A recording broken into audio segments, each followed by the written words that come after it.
on it. Yeah, look, they said that I couldn't do it, so I went and did it. W's only, you know I've been winning. Top of the world, the globe is spinning. If you know, I've been on a mission. Go. Okay, let's get it. Got a little time on my hands like a wristwatch. I don't got time for the brakes and the pit stop. Race through the gridlock, take it like Chris Rock. Right to the chin, still win. Heavy metals like Slipknot. Got the driving, I got tunnel vision. I just hit my stride the way I run the business. I've been making paper like I'm Dunder Mifflin. See the end game, I got one division. Look, I just did it. W's only, you know I've been winning. Top of the world, the globe is spinning. If you know, I've been on a mission. Go. Okay, let's get it.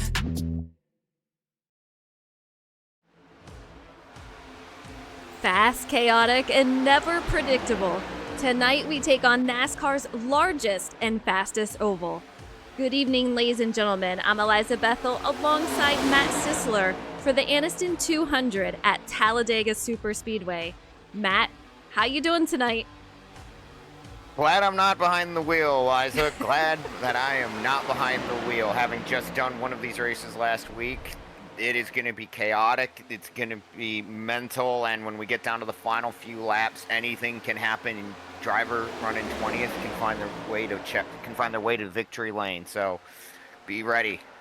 Yeah, and speaking of being ready, you see these guys practicing, and already we have a couple of spills.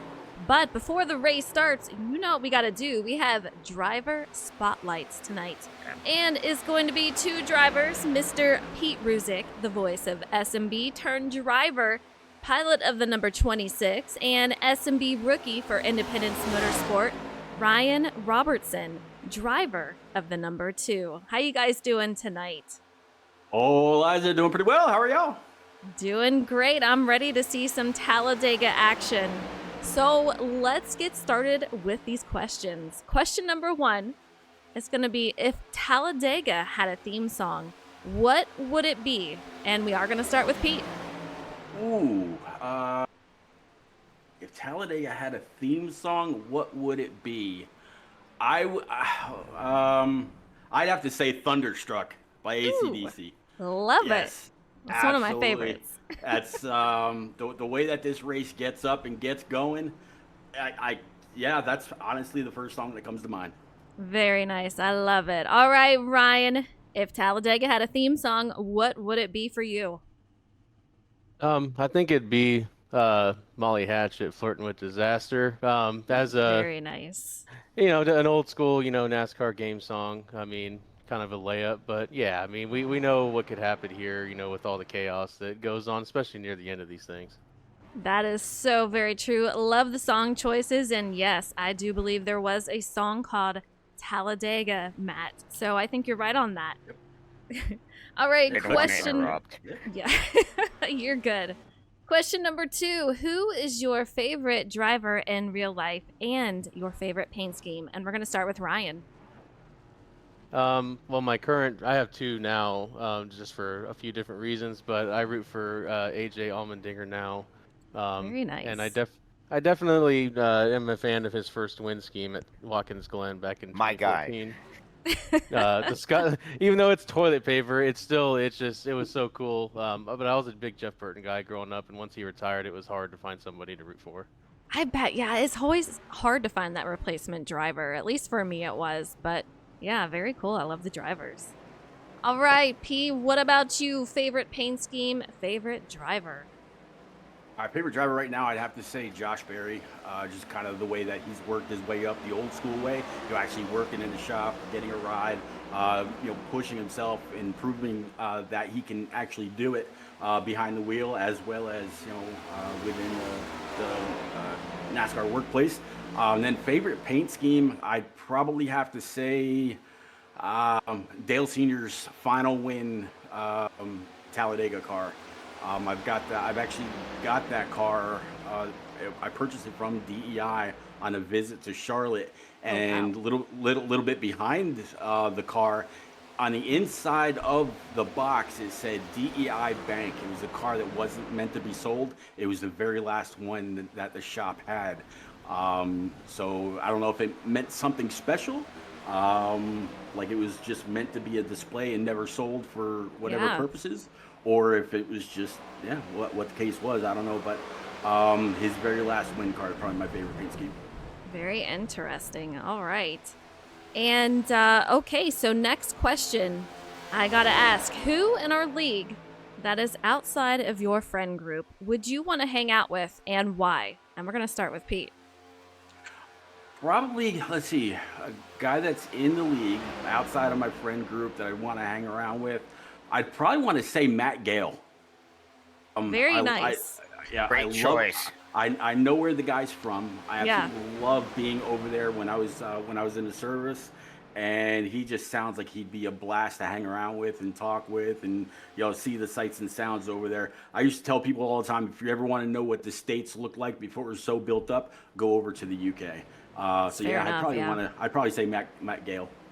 All right, Ryan, what about you? Who outside of your friend group would you want to hang out with and why? I'd probably say either like Jimmy or Francis. We became friends. They race in a league that we put on Tuesdays. Yeah. They just seem like just overall just good dudes. Love racing, very passionate about racing. So I mean that's easy to talk to other people who share the same passion when it comes to what we do during the week and watching in real life too, and just bouncing stuff off. Absolutely. I agree with you. It's great choices, guys. All right, next question. What is one thing we don't know about you? And we're going to start with Ryan. Oh. I love it when I catch people off guard. I feel like, yeah, you're doing this on purpose to catch people Oh, off absolutely. guard. What was your first clue? Yeah, I don't know. Matt, you being quiet, you probably try not to laugh with my first clue. No, I let her do this, but I'm off into the background just Just going. snickering. Yeah. I'm not sure. I mean, I guess. Well, I mean, it probably says where I'm from. It shows I'm from Columbus, but I grew up in California for most of my life, and then moved out here right before COVID hit. So, Wow. yeah, definitely was a West Coaster, and it was time to get out of there and move over to the Midwest-ish per se. Yeah. Very nice. All right, Pete, what about you? What is one thing we don't know about you, sir? All right. Okay. My Xbox, Twitter, and gamer tag here, or sign, whatever you want to call it. Repeat 1975. Obviously, 1975, the year I was born, but Repeat was a nickname that my father gave to me when I was very, very small. Me, my father, and my grandfather all named Pete. So anytime somebody would call our name, they'd have a few people coming their way. So my father came up with Big Pete, Little Pete, and Repeat. My grandfather was Big Pete, my father was Little Pete, and I was Repeat. And I it just kinda love stuck that. with me my whole life. Oh, that's cool. That's awesome. I absolutely love that. All right, and this final question, this is from Joseph Turley last week. He says, what is the weirdest thing you're good at, or let's say, your hidden talent? And Pete, we're going to start with you, sir. You said a hidden talent? Yeah, either the weirdest thing you're good at, or like a hidden talent.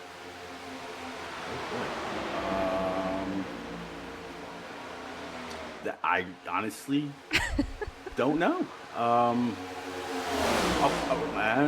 Yeah, that is a good one. I honestly don't know. Hidden talents, I'm kind of,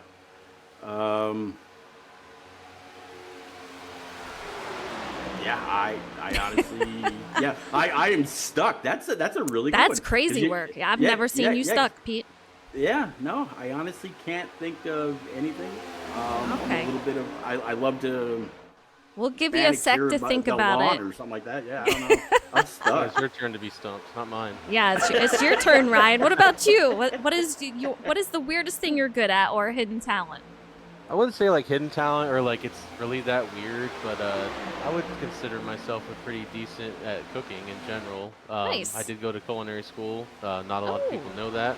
Okay. I didn't finish, but I was there for a few months, and yeah, I did not enjoy doing that for a living. So I was like, yeah, no, I'll just do it on the side. Yeah, that's fair enough. I love that, though. That's awesome.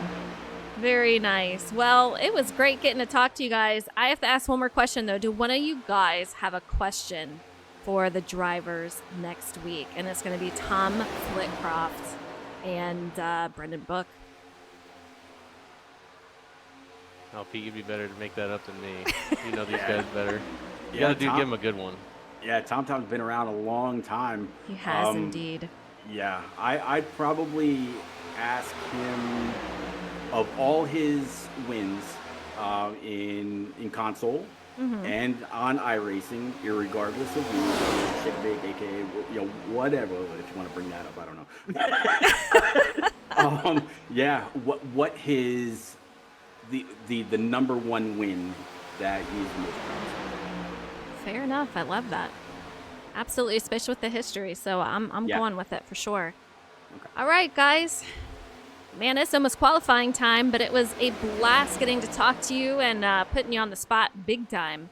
But I wish you a ton of luck going into the race, and hopefully we see one of you guys or both of you in the booth afterwards. So good luck to you guys. A lot of fun. Thanks, guys.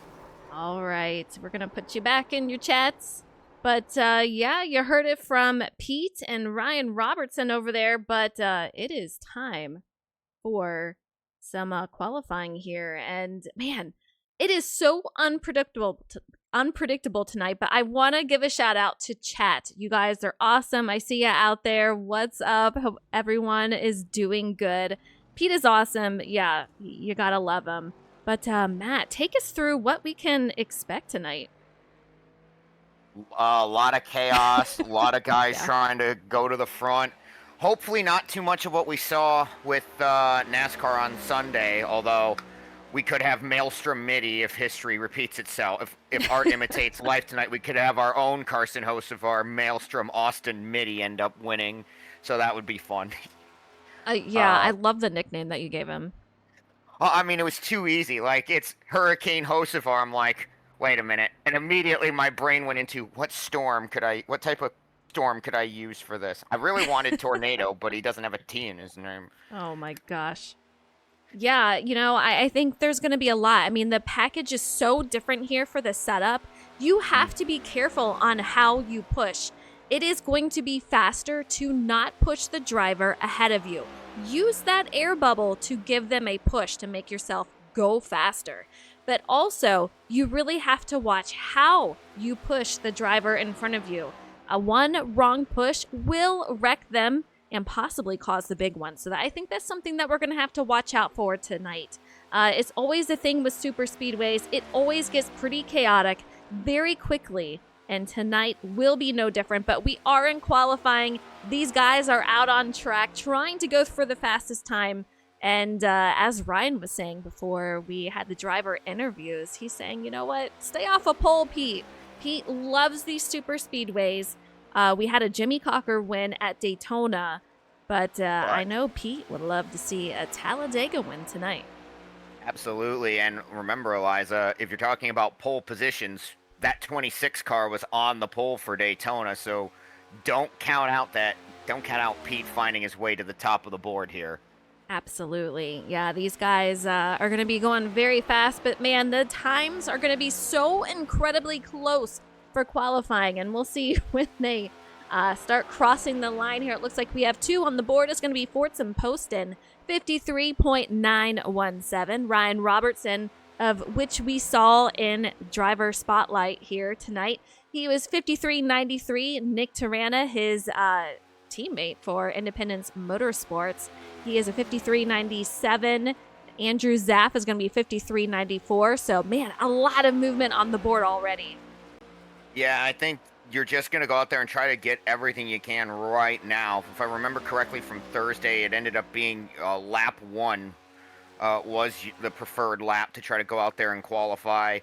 And to your point about the drafting, Eliza, like it's also going to come down to guys, getting not just 2 cars. If you can get 3 or even 4 cars lined up that's pushing, you're going to go places. It happened. Unfortunately, I was the recipient of the opposite. I only had my teammate behind me and 4 cars lined up on the outside on a final restart in my Thursday league.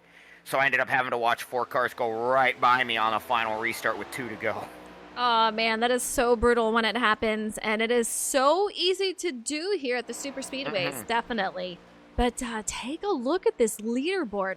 We've had so many drivers just jumping over each other with the times, but currently Joseph Turley on pole, and man, he's got a wreck car currently. 53.82 for the fastest lap. Jimmy Cocker P2 with a 53.8. So we still have a little bit of time left, just over a minute before qualifying is over. But Joseph Turley first, Jimmy Cocker second, Brody Follicker going to be third, Tom Flitcroft fourth, and Luke Allen will round out your top 5 so far. Yep, and then our Daytona pole sitter Pete Ruzick is 6th. Matt Gale, the lone Brit in the field, P7. Josh Cole 8th. Fortson Post in 9th. And as it stands, Nick Tarana by 2 1,000ths is 10th over Austin Mitty. We have Andrew Sanford on his way around the track trying to improve his lap time. He is currently 16th, so we'll see if he can improve that at all. But Stack, I see you out there. Hope you're doing well. Brennan Book moves on up into the top 10 with a P9. But Joseph Turley looking very, very great out here, P1. And it looks like he might be able to keep that. We'll see. Andrew Sanford coming to a close here. Jose Ruiz still going. We'll see what he gets as he crosses. Oh, yeah, it looks like it is going to be Joseph Turley, our pole sitter for Talladega Super Speedway. And we're getting ready to go to the race. 75 laps tonight for the Anniston 200. It's going to be a wild one. Absolutely, and talk about wild right at the end of qualifying. Familiar sight for those of you who know your NASCAR, the 3-car up at the front of the pack to start one of these races. Evan Adams jumped to P2 right at the buzzer. How about that? Yeah, pretty crazy. So let's go through the grid here for season 6. Joseph Turley in that 30 machine. He's going to be your pole sitter tonight with Evan Adams in that 3 machine to his outside. In row 2, we're going to have Jimmy Cocker in the 11 with his teammate Brody Follicker in that 42 to his outside.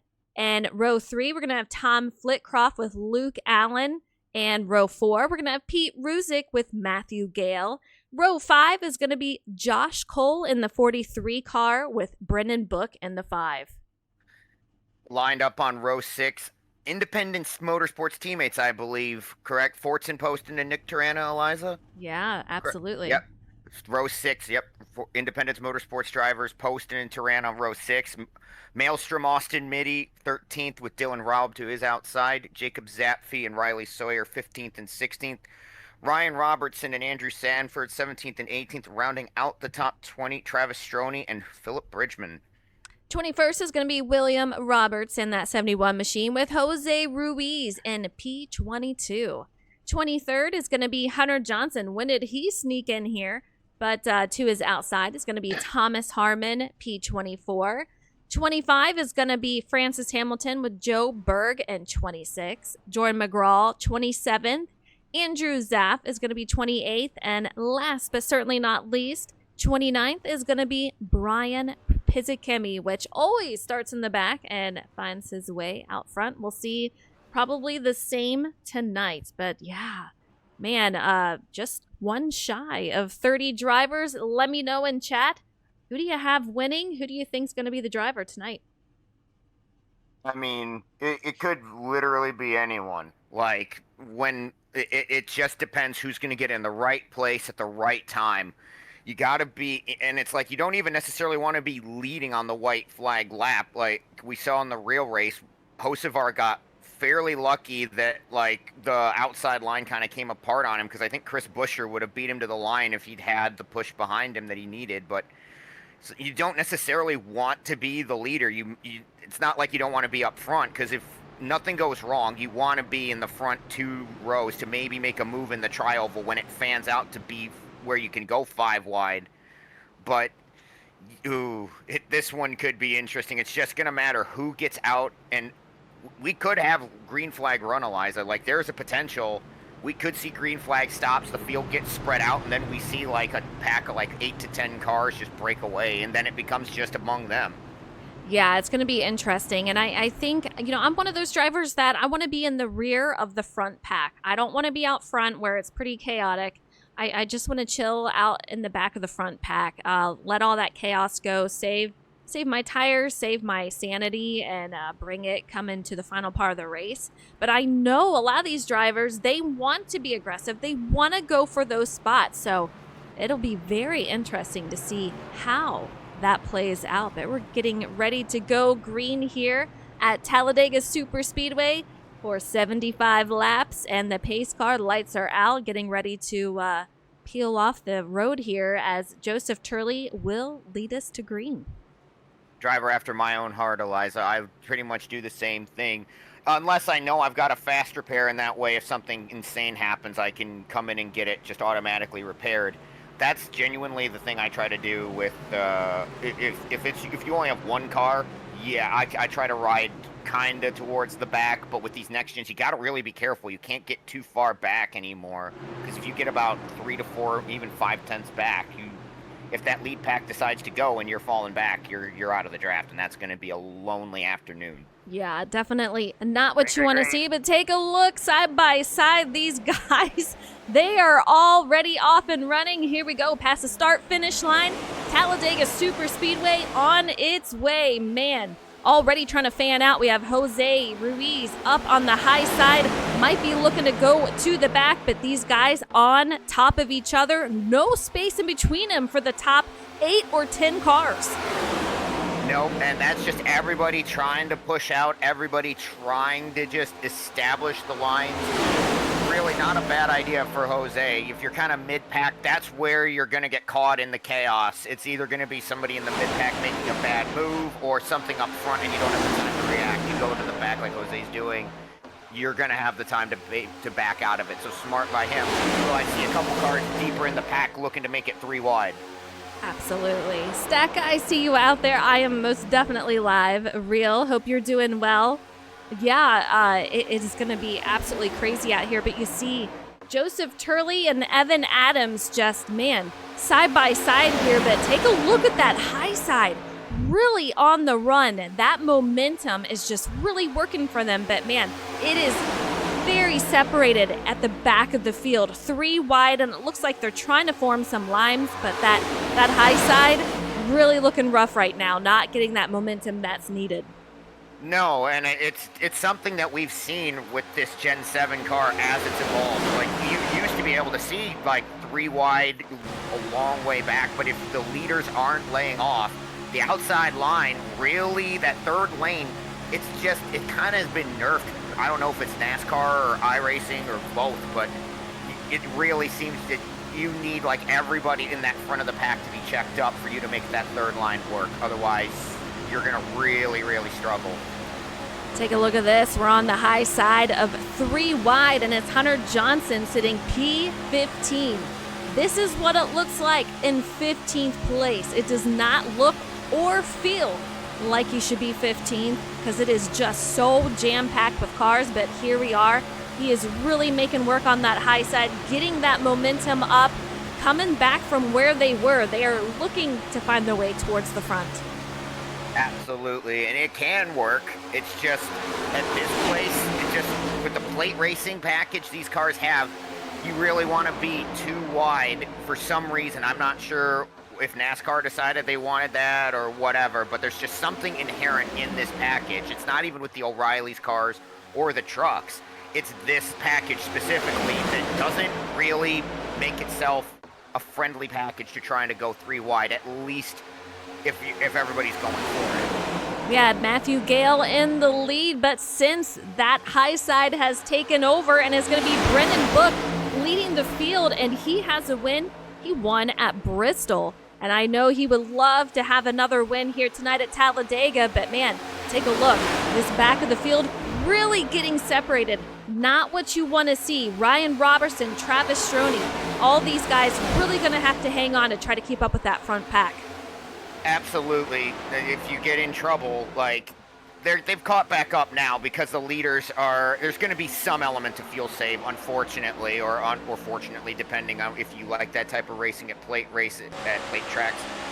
But with Ryan being able to drag that group back up there, the leaders are all kind of checking up. Nobody really wants to be aggressive or use full power yet. So if you're a little bit far out at this point in the race, you may be okay if you have a drop. If you drop about 5-6 tenths back, if you really hustle, you can stay up there because the lead pack may not be at full power.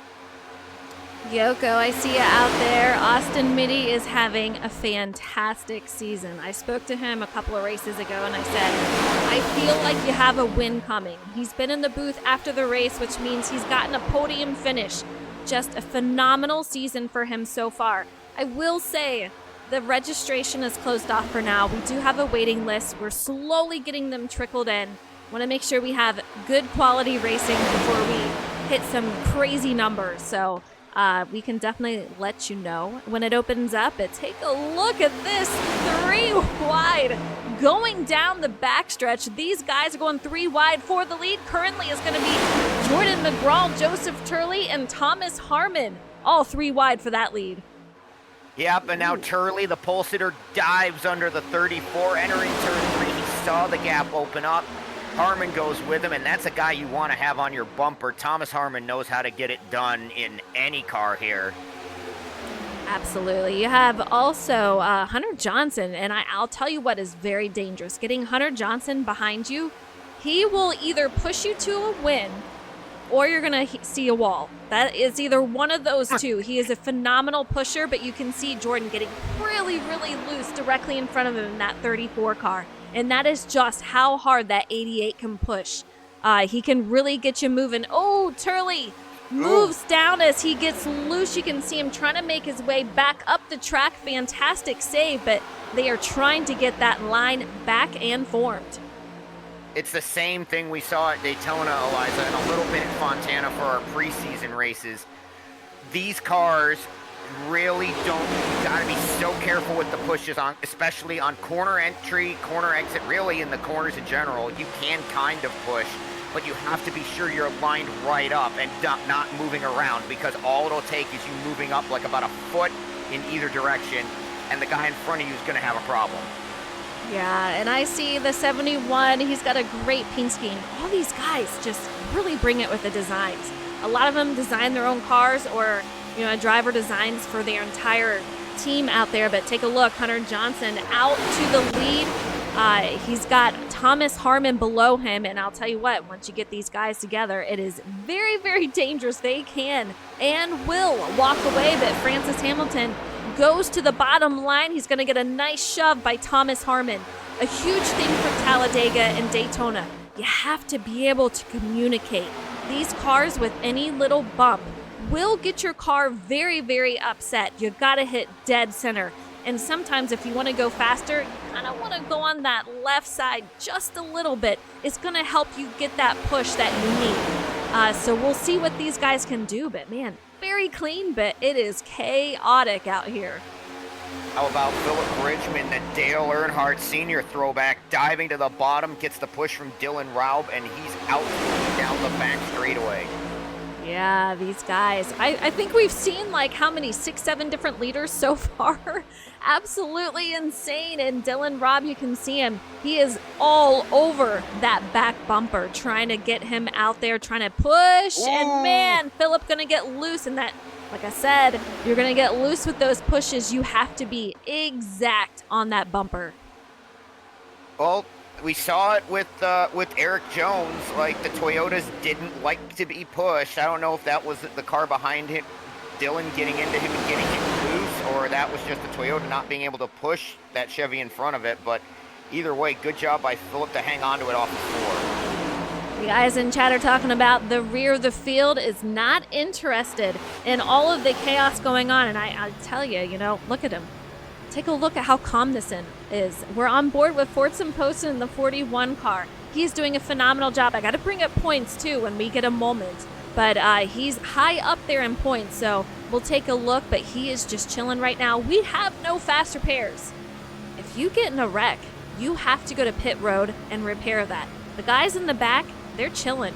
They do not want any part of that chaos. They want to have the space and availability to miss those wrecks when they happen, and it will happen. Absolutely, and that was the thing, like I said, with my Thursday league when we ran here in these cars, Eliza. The only reason I decided to go to the front early and stay there, aside from you getting in position for pit stops, like, we had the spare car. If something happened, if there was a bad push and I got turned and into the pack, I could bring it down and get it fixed automatically. These guys don't have that luxury, so in their situation, hanging out at the back, probably the safer thing. Now, you got to be careful. Don't be too far back for various reasons. One of them is pit stops.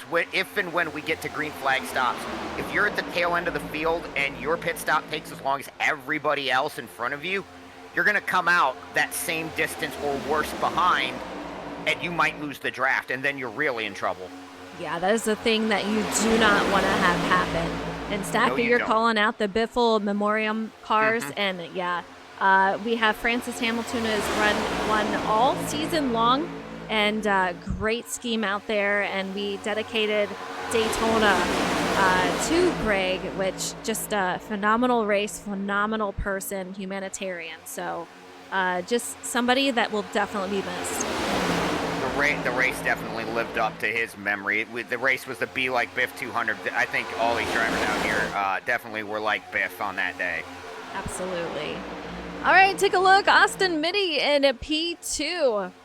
A driver looking for his first win out here in SnB.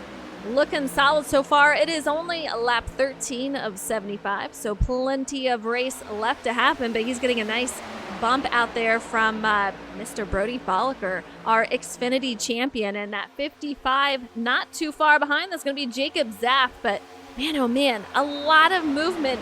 No surprise to see all that movement we have out here. Yeah, for sure. These cars really do seem to get buffeted around quite a bit. The last few updates, Eliza, I'm sure you felt it too when you've been at plate tracks. These cars really move around. They interact with the air a lot more in the sim than they used to, or even with the Gen 6 cars. So it's pretty cool to see as Austin Mitty goes for the lead, looking like Hurricane Hocevar.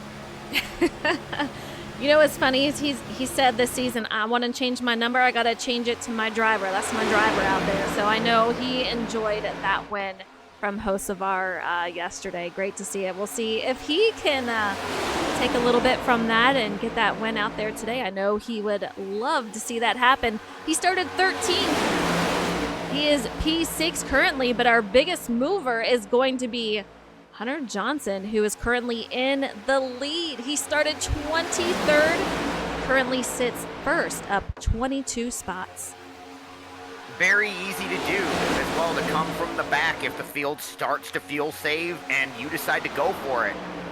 Eliza, I'm pretty sure you watched the race yesterday. Early stages, we saw a completely unexpected leader, Chad Fincham from Garage 66, come from out of nowhere to lead like 8 laps in the first 16. So if everybody around you starts fuel saving, you decide to put your foot down, you can go to the front. It's not easy to do when the cars get gridlocked, but you can do it. Yeah, you for sure can do it. But man, Matthew Gale falling back hard. He was on that top line, had to go out of it, and he is just falling back as he is trying to find a space in order to get down, and Tom Flitcroft is going to allow him to do so. Brendan Book back in the lead, but we talk about all the things you have to worry about Talladega. Stacky, you bring up, you don't want to go onto pit road solo. You absolutely have to communicate with everyone around you. Decide when you're going to go in, who you're going to go in with, and absolutely make sure where you're going to go in onto pit lane. Some you're going to take it high, some you're going to go low. We always plan it out. I'm going to take high, the guy behind you take low. You want to spread it out because you're going to have different breaking points. So it is such a teamwork here at Talladega and Daytona. It's just communication is key. How you make contact for drafting is so incredibly important. It's all things you have to work out throughout the race. 100%. Like, we've seen pit issues derail multiple really good races. Denny Hamlin in the Cup race yesterday, front-running car in the first stage, but not a lot of people remember that because first time they come to pit road, gets caught for, I believe it was a speeding penalty.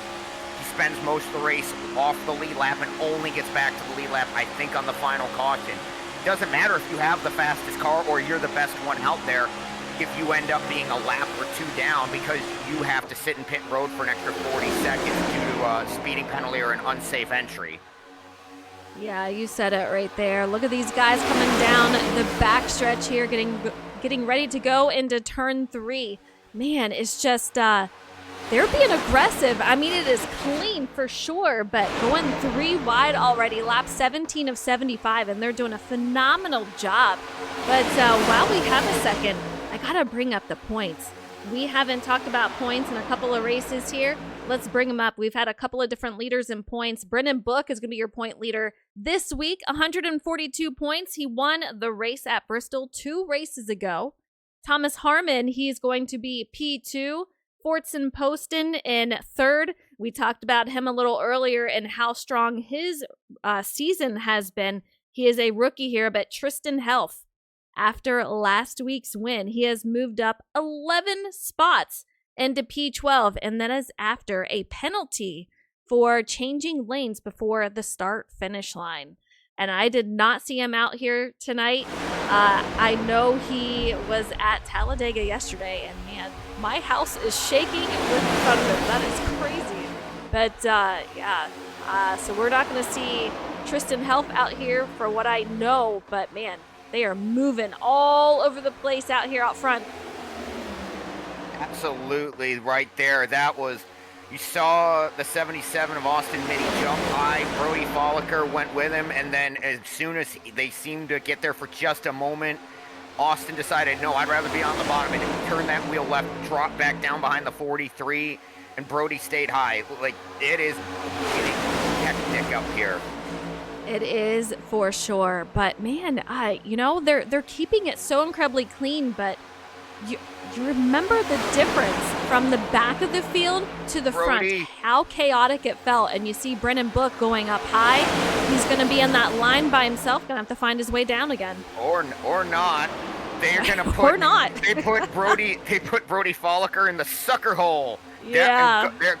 There goes the 42. Hunter Johnson decides, you know what? I'll go with Brendan, thanks. And he's going to keep that outside line moving, but I think they're not going to fall too far. Brody able to get down, I believe, in front of Matthew Gale on the inside line.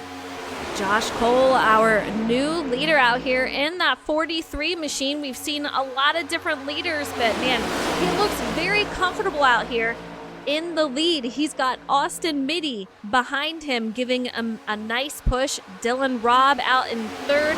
We're going to have Pete Ruzick in 4th, Jordan McGraw in 5th, rounding out your top 5.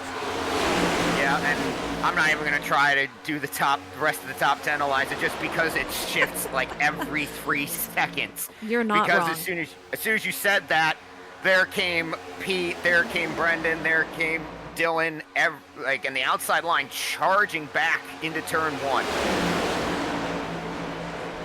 2 by 2, they are still moving. Jordan McGraw just slightly ahead on that high side, getting a huge push from Brendan Book in that 5 car.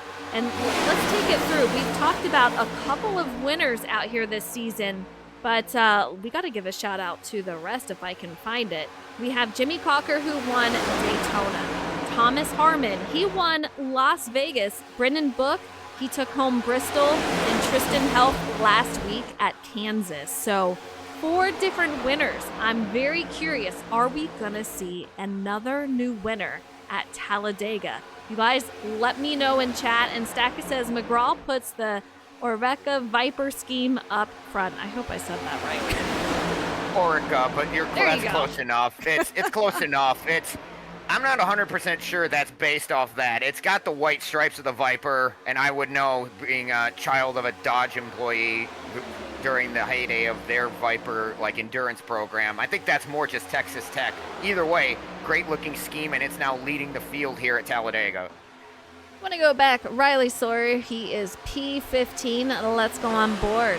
On the nose cam out here, you can see he is directly behind Luke Allen in that 7 car. He's got Philip Bridgman below him in the 24. And man, some nice momentum. You can see him gaining a couple of spots out here, but he currently sits 14th. And it is just so crazy as a driver to see how close you are to the front, and yet you're still 15th.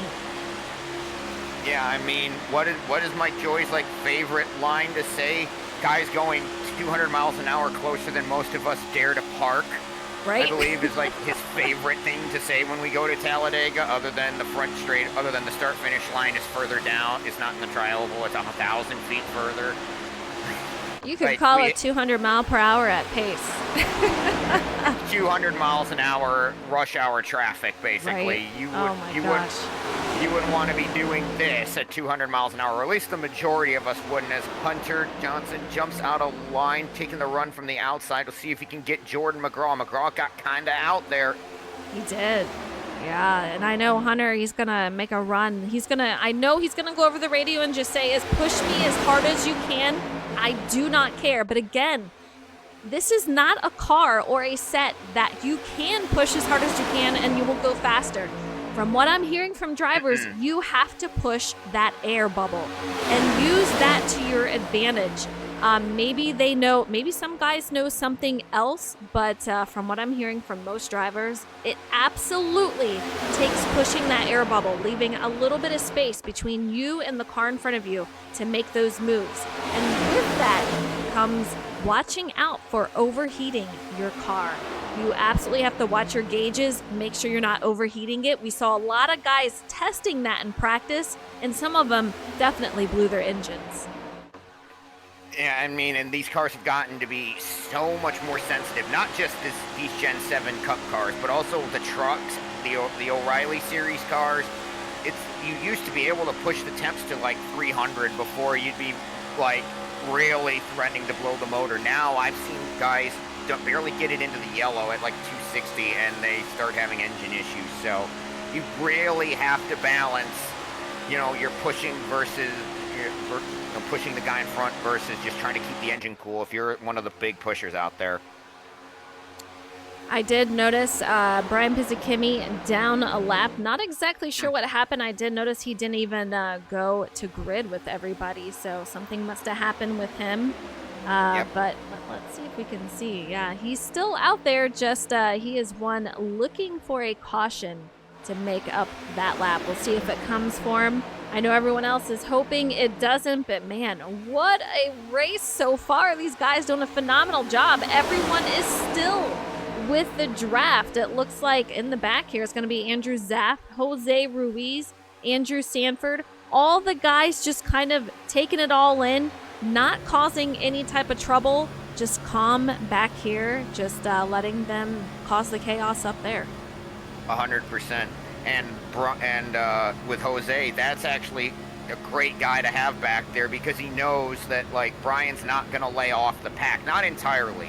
Brian wants to be the last car at the back, so if there's a wreck, he can jam on the brakes without the risk of getting run over or ARCA braked. But Brian has an inherent, like, need to stay with this pack. So if they start to fall too far back, Jose should know that Brian is going to get on his bumper and shove him back up there. That's actually really smart. Yeah, I agree with you, but you definitely have to watch how far you're letting off. You do not want to lose that pack out here. But man, that low side, a long train, and then you have the middle line. And we're going to have that high side. It looks like it's going to be led by Luke Allen in the 7. He's got Riley Sawyer in the 84 directly behind him. So these guys are moving. We'll see if anyone else joins them, or they might take it down low, and it looks like most of them did. But, man, doing a solid job. 27 of 75. Going to be crazy. When do you think we're going to see some pit stops here, Matt? Not 100% sure, Eliza. I think there were little mind games going on in the text chat in the server because I saw a number of people saying pitting in as they headed for turn 3, and I was like silently going, Eliza, like I was trying to like silently go, they might be pitting, like watch, and then nobody pitted. I went, well, I'm glad I didn't say anything. Yeah, they could be. They kind of trying to sneak these guys off into pit lane. Another thing is that the guys in the back, they are saving fuel compared to the guys in the front using up all that fuel. It's going to be interesting to see how far they go. I mean, if they're going to do it, I would say it's going to be at least halfway. Tires are not huge here as they are at some other tracks, so it'll be interesting to see, but I'm going to say halfway or a little bit further. All right, I mean, and if that was what I was wondering, do these drivers have enough fuel to make it on one stop? They'd have to get to lap 37, 38 to be able to make it on one stop. To your point about tires, they don't matter a lot, but they do matter a little bit more than they used to. Right. So expect with these next gens, the tires actually, you're waiting on tires now, or you're waiting on fuel, not tires. So in this situation, you may see drivers do like right sides only because you're going to be stopped there anyway for the same amount of time, or the left sides, and then if they have another stop, flip it and put lefts on. But we just have to see, will there be a stop before we get to halfway, or can these guys make it? Big bump to Jacob Zapp, who finds his way to the front, up 13 spots, doing a phenomenal job. He's got Hunter Johnson behind him, giving him a huge push. And like I said, Hunter is an insane pusher. You just got to hold on to your wheel as tight as you can, because you're in for a ride when he's behind you. But he will get you out front, no doubt. And Stacka, you're right with the temperatures. However, it's not something that you want to mess with here if at all. As far as grill tape goes, I don't think you're going to see a lot of people messing with that before a race. It's just it's too much risk involved. I don't think it's something that you'll see. Yeah, it's something that just it can affect so many things on a race car. Most drivers don't really bother touching it, even if I'm not even sure in fixed races. Don't quote me on this. I don't remember, but I'm not sure in even in fixed setup races if that's one of the things you can change. But you don't really want to play fast and loose with like grill tape, especially at Talladega, because what'll work for you out front, or when you've got a couple cars in front of you, you can kind of lay back and just stay in the draft. It's not going to work if you're like Hunter right now and having to be right on the bumper of somebody pushing. You're going to really risk burning up your engine doing that. You can see the windshield of Jimmy Cocker, currently 6th. He started 3rd and kind of easing up on that high side as they get a little shuffled around, but they are currently carrying that momentum, and a couple of drivers going to take down to the low side with that, which is going to put Joseph Turley in the lead on that high side. But they look calm, cool, and collected out here as they are doing all they can to make it out front. As much as you can be at 195 right? miles an hour at NASCAR's biggest and baddest racetrack. So true. So true. All right, lap 32 of 75. That rear of the field still looking good. Jose Ruiz holding off a little bit. He still has Brian Pizzicemi behind him. Nick Tirana, he is out in 23rd. Matthew Gale, 24th, which we saw lead a lap or two. Fortson Poston, I do believe we saw him out front also. He currently sits P25. And Joseph Turley, man, I feel like that is another driver we have to keep an eye on this season. He's had some really consistent races, doing a great job. Could we see a Turley win this season? I believe so. He's very much had it, and he's had the pace, but we've seen races where he's had pace, but not the luck, and you just have to string it together. And one of the things you have to get here at Talladega is luck. And if he can finally put it all together and be in the right place at the right time, we could see that 30 car go to victory lane. I agree. He's got Jordan McGraw in 3rd with Brennan Book giving him a nice push. You can see him on that left side. And it is so difficult to try to hold that steering wheel as straight as you can, especially if you are getting pushed by a driver behind you. So these guys really do have their handful for 75 laps. I mean, it can absolutely wear you out after. And I can tell you, your knuckles, your hands feel very, very tight after the race. You are just holding on for dear life. Everything tenses up. Like, I have had races, especially, like, particularly here and Daytona, and now with the newly reconfigured Atlanta, where I'll get up and walk around and the adrenaline wears off and I go, what did I do to my leg? Because you tense yourself racing to have to, like, dive out of the way, and doing that for an hour and a half straight, even if you get a few cautions mixed in, it's so much stress that when you finally release, it's just, ow, everything hurts. And it doesn't look difficult. I mean, to the untrained eye, this is not difficult, going 190 miles an hour and making left-hand turns.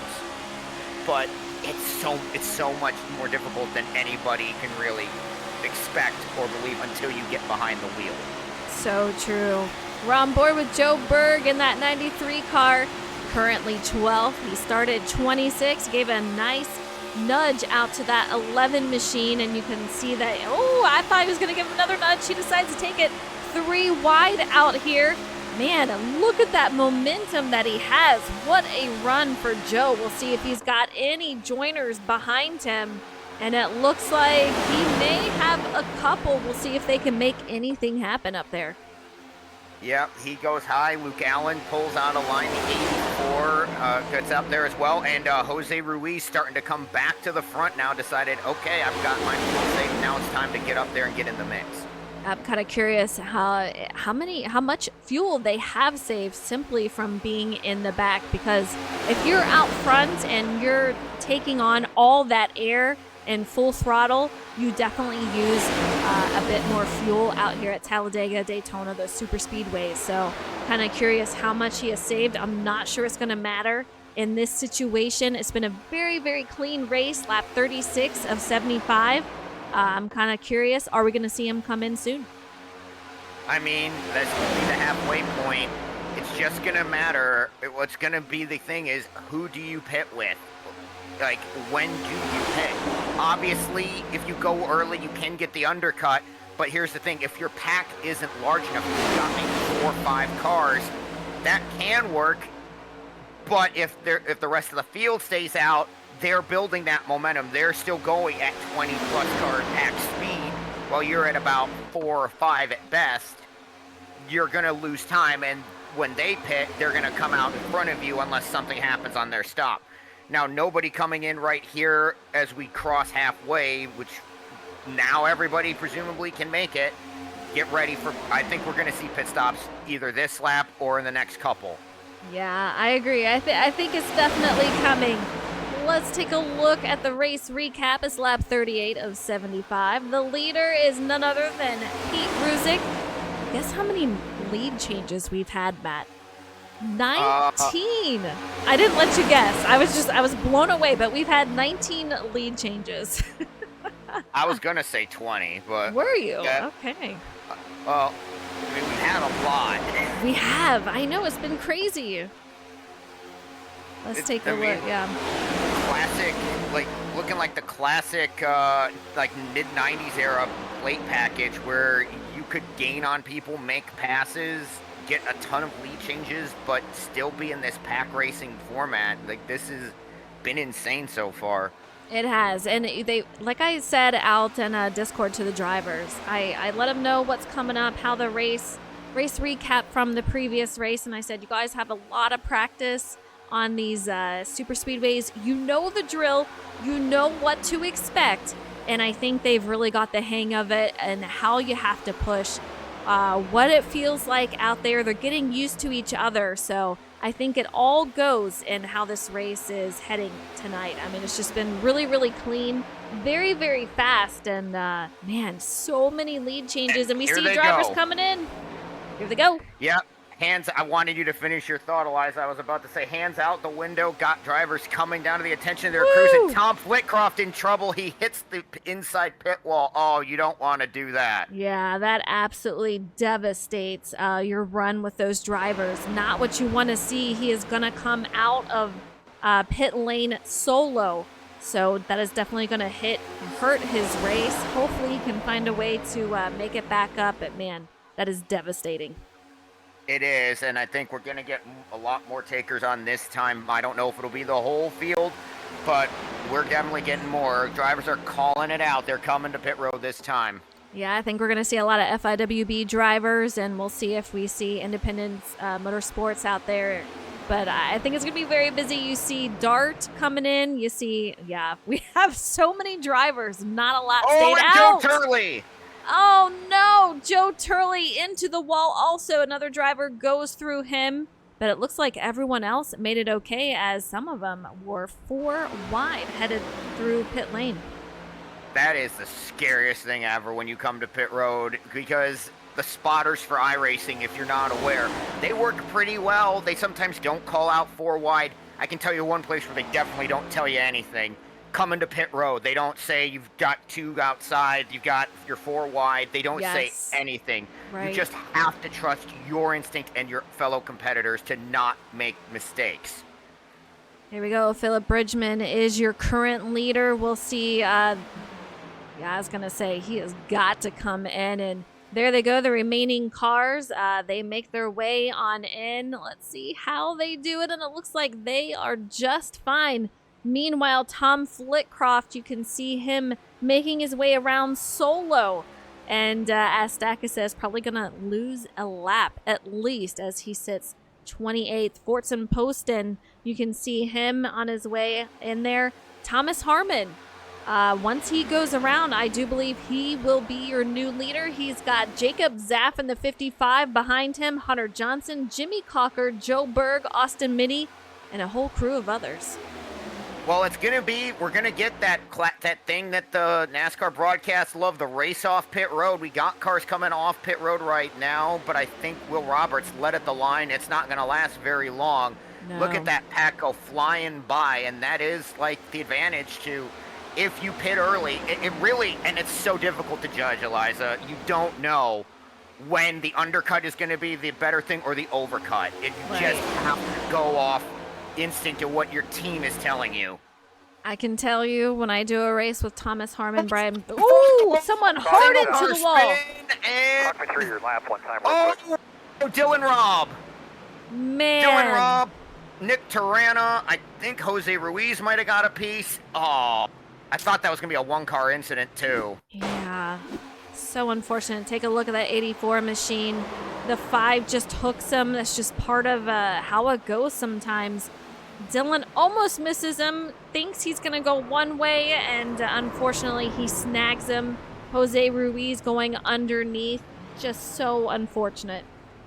Yeah, and that's one time where the other thing is you can get, like, from being in his position specifically, you can get target fixation almost. Like when it's like when you're riding a bike and you don't want to hit the tree, and then you just focus on the tree so you hit it. Like We've all been there. Definitely it's not happened to me. Never. Yeah. Why would I know? But like it's happened in the sim. Like I will look to avoid it. I'll see the car spinning down, and instead of making the decisive move right or left to avoid, I just end up standing on the brakes trying to stop, even though it's not going to stop. Ah, man. Brutal. And Riley, he pulled it into pit lane. Not sure that that car is going to have anything that is repairable, at least very shortly. So really unfortunate to see for him. Brian Pizzikemi, though, he is down a lap, so he should be able to get his lap back. We'll see if that can happen here. But man, oh man, Thomas Harmon in the lead. Jacob Zaff second. Hunter Johnson third. Jimmy Cocker fourth. Joe Berg in 5th, Austin Mitty 6th, Brody Folliker 7th, Matthew Gill in 8th, Brendan Book 9th, and Jordan McGraw up in your top 10.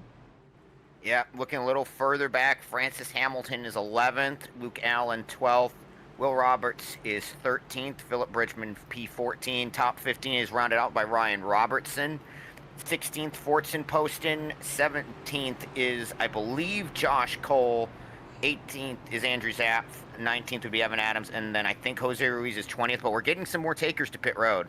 Yeah, we sure are. A lot more than I thought we were going to have, but Hunter Johnson, Brendan Book, Nick Tarana, Josh Cole, Travis Stroney, Andrew Sanford, a lot of drivers going in. Looks like 15 drivers stay out, and it's going to be led by Thomas Harmon, who did not change any positions. He stayed out in the lead.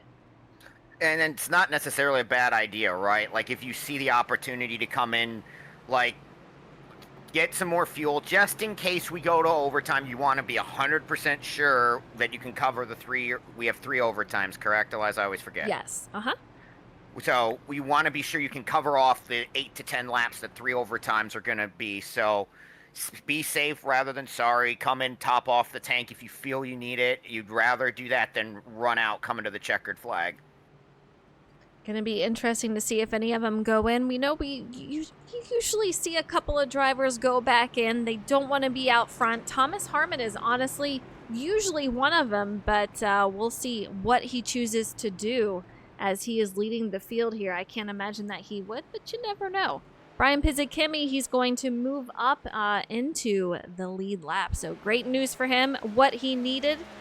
Different paint scheme for him tonight. Show him in a default, so I'm kind of curious if trading paints is acting up. But yeah, here we go. He's going to get that lead lap.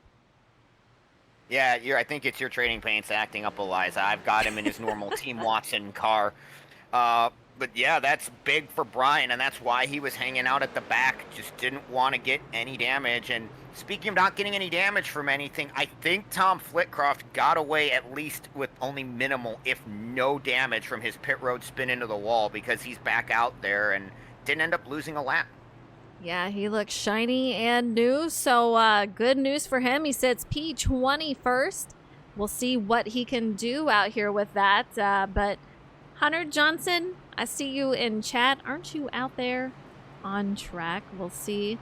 Let's see exactly where he is. P16, that's going to be Hunter Johnson. He's doing the Brad Keselowski from that one rain delay or weather or whatever, the red flag at Daytona in like 2012. Just texting from the car. He does that in every race he's in. Just always comes out in chat and says, hey, what's up? Or in this case, we. Oh, yeah, that is true. That is true. First caution of the night here at Talladega, 75 laps for the night. But yeah, we've made it over halfway. Our first caution, hopefully, it's not a caution breed caution type of situation. But man, they've done so great. The racing has been so good. Like I said, I think with all of the tracks that they've done with super speedways, they know the drill. They know how to push. They know what it takes to get out and get that momentum. So I think it's just coming in handy tonight, and they're doing a great job. 100%. And I think, like, we have so many drivers that are so used to run around each other for a long time, so they know.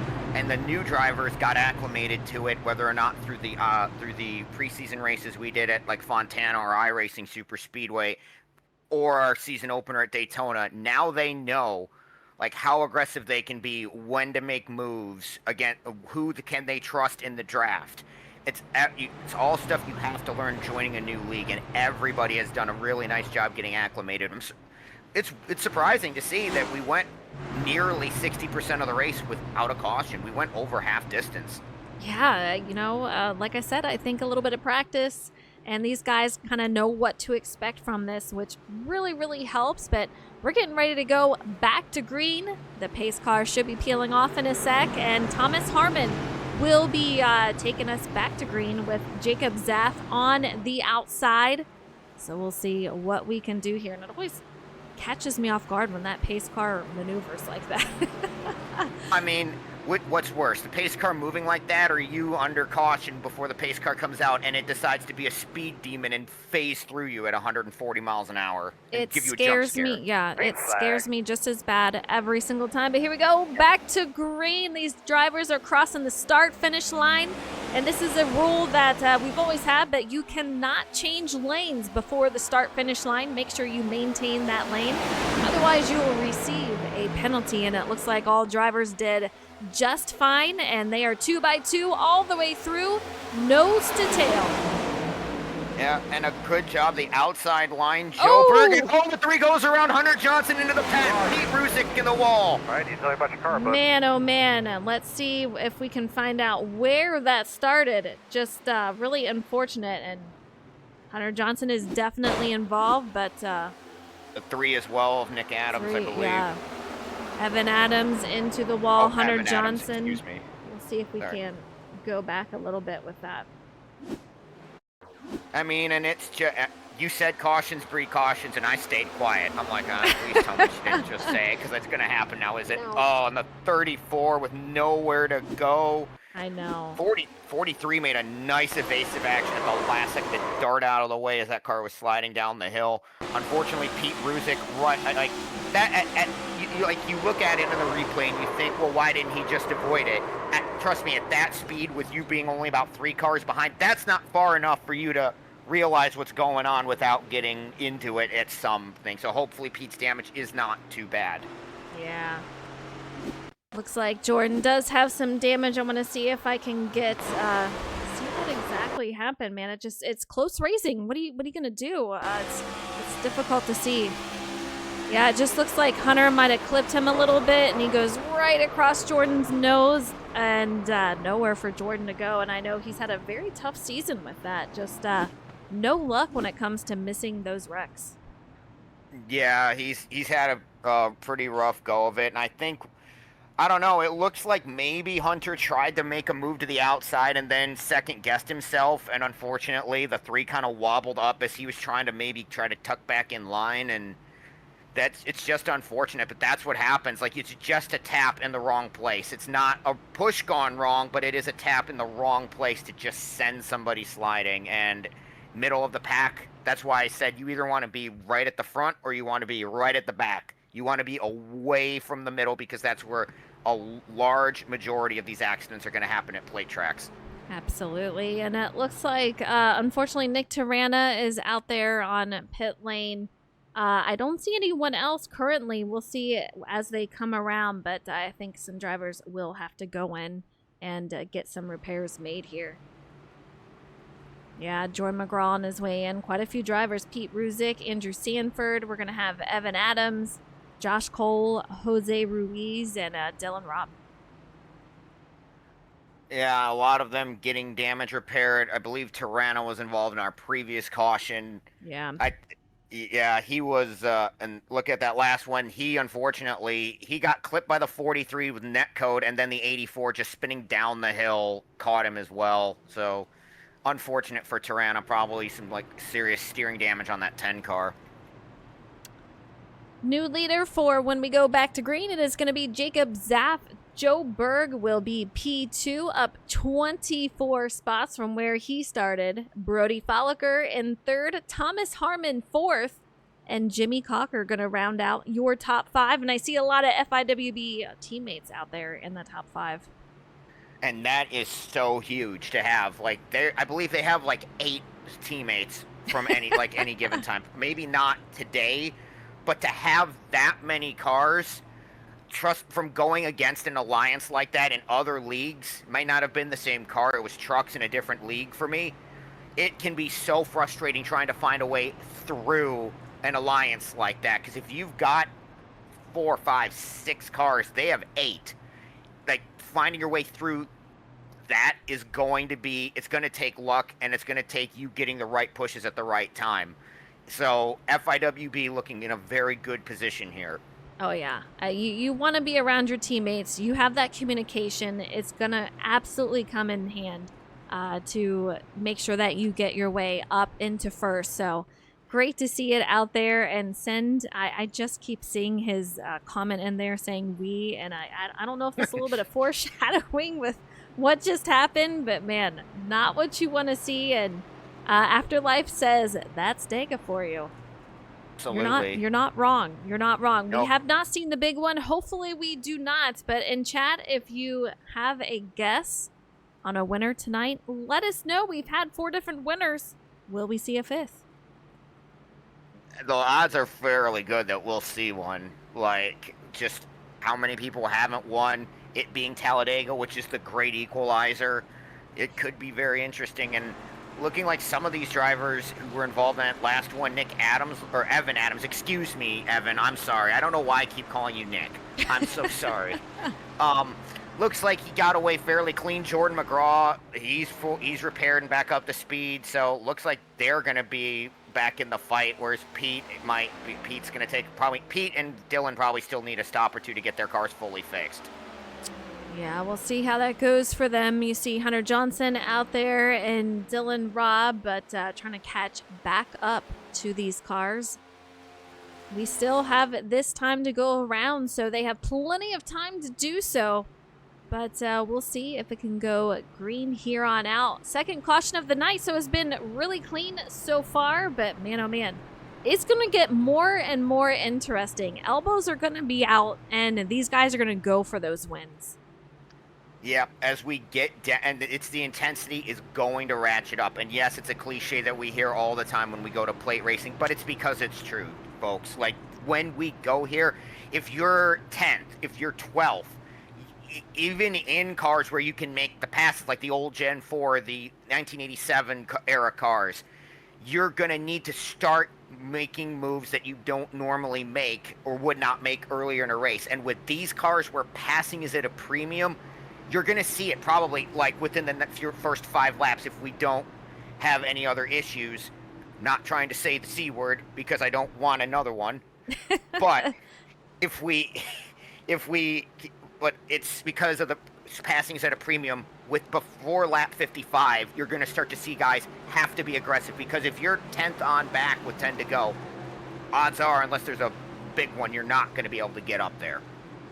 Well, we're about to find out as Jacob Zaff is going to lead us back to green. You can see him on that outside. He's got Thomas Harmon behind him, Joe Berg to his inside, and we are going back to green, lap 49 of 75. Jacob getting a little bit of a lead out there as it is on his go, but Thomas Harmon, he's going to bring it. Oh, he tries to bring it down low. There he goes. Yep, Jacob saw that coming, dropped down immediately. Berg going high. He blinks out for a minute, but he's got Brody and Jimmy behind him, and Zapp moves up to cover him off. Oh, Brody into the middle of the pack! Man, that move up high really threw them off, and no caution. There's no way that's gonna stay. I was gonna say. Your car real quick. Well, yeah, forts and post and backwards in the wall, that'll do it. And I'll tell you, this saves Eliza. I'm not sure if you realized it, but I saw him come off pit road right as we were going to green. Pete Ruzick had come back in to repair damage. Oh, wow. And he was less than a lap away with that damage from going a lap down. That caution saves him and keeps him on the lead lap. That's huge for him, but let's see what happened. Absolutely. I know it started up here with Brody. We'll have to pause that for a second and go back with him. I don't know if he got a bad push or, I don't know if it's from the 55 trying to get up there and kind of accordion effect. Give him a little bit of a nudge there, but you can see he turned, and just huge implications from that one. Just a lot of drivers involved. Absolutely. That one is, I would say we got the big one. I think so.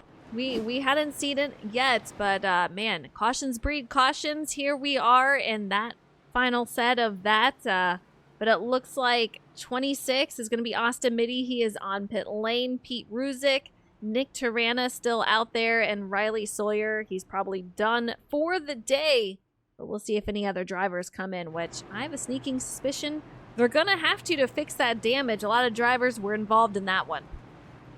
Yes, they were. Brody had damage. It looked to me, going back, Eliza, like it looked like just because of the 55 moving up, that there was a little bit of a stack up, and I believe it was Jimmy behind Brody. Jimmy probably tried to pull out a line to not run him over and just clipped him in the right rear and off-center push, and that's all it took to trigger chaos. Man, oh man. I don't see a ton of damage for Brody considering, but it looks like Austin Mitty's out there in chat and says meatball for him. So just really unfortunate. He was having another solid day, so you hate to see that for that 77 al dente. Or al dente. Dente. Right, al dente. Ride the dente. Yeah, and I mean, and unfortunately, he's just in the middle of it because Brody gets loose. He tries to go low, and he's on that low side, and he ends up being the sacrificial lamb because him doing that him getting hit down into the wall allowed Jimmy to save it. Just unfortunate from being in that. I'm pretty sure you've been in that position before. I've definitely have. That's the worst feeling in the world when you look at the replay and you go, well, what could I have done? Nothing. Unless you knew that was going to happen, there's not a thing you could have done to get out of the way of that. Yeah, that's part of super speedway racing. You take a chance, you take a risk trying to move up, get into a different lane, and if they have more momentum or not expecting it and it's cutting it super close, it will cause a huge stack up, and there's just nothing you can do. Stacka, you hit the nail on the head there. It just 100%. causes you to overreact, and there's nothing you can do to avoid it. It's just so many cars, very, very tight. You're just in for a ride. So we'll see what happens here. And it's so hard to train that out of you. It's just our natural instinct when we see that to try to avoid the big contact when we realize it's going to be too much for a car in front. But sometimes you just have to hit them square and hope they can hold it, because Jimmy trying to get out of line right there, unless he had completely bailed out of the throttle, he was going to hit Brody, and he was going to hit him off center.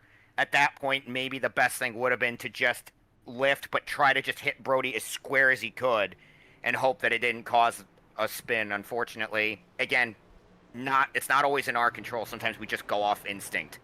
Yeah, there's still a lot of drivers on pit lane. We have 18, now 20 drivers out on track, but still quite a few on pit lane. We'll see what happens. But third caution of the night, and I'm going to give you guys a little heads up. We have a huge storm moving in. I do have sirens going off, so if I lose power and it goes black, I think that Matt Sisler might be able to get you guys up to date. You can go visit him. You going to give the details of how they can go visit your stream if mine cuts out?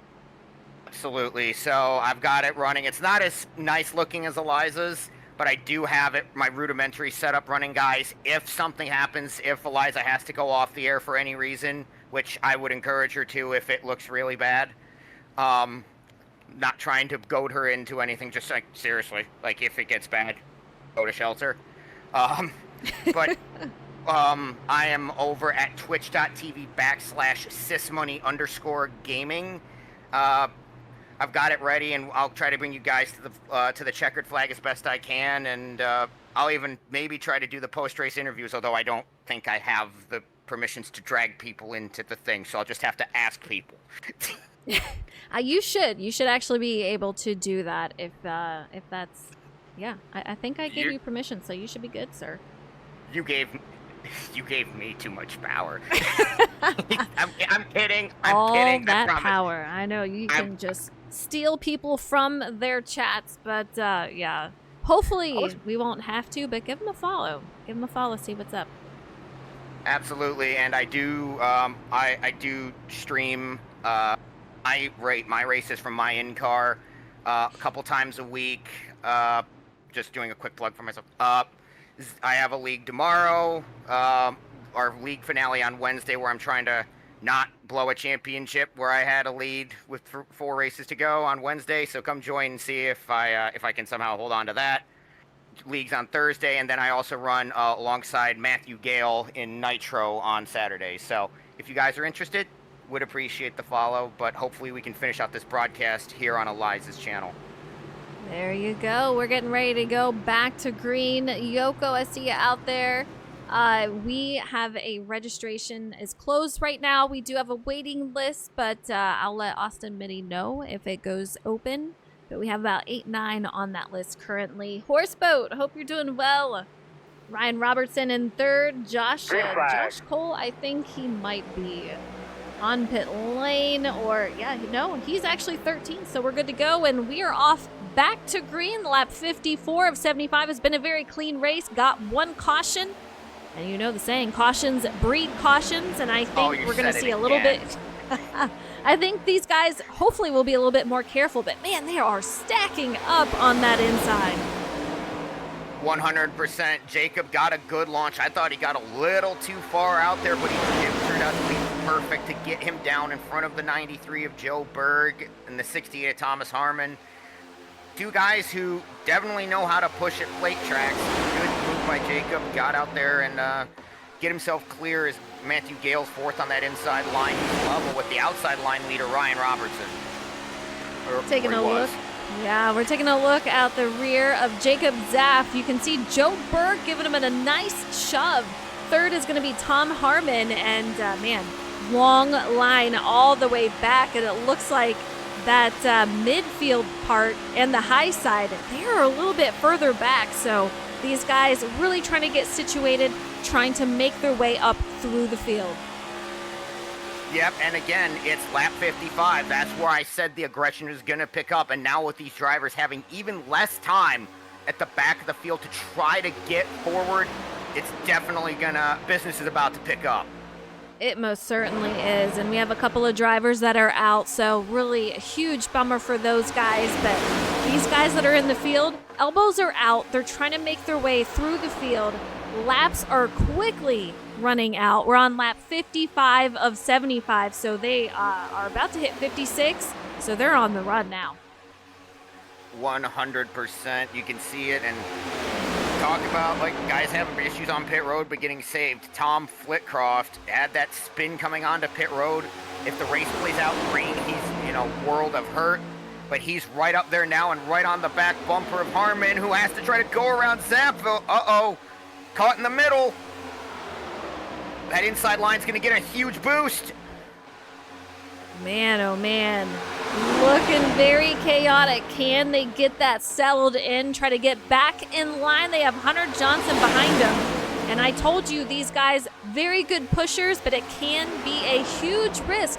But they are taking that third line and trying to get it up to the front.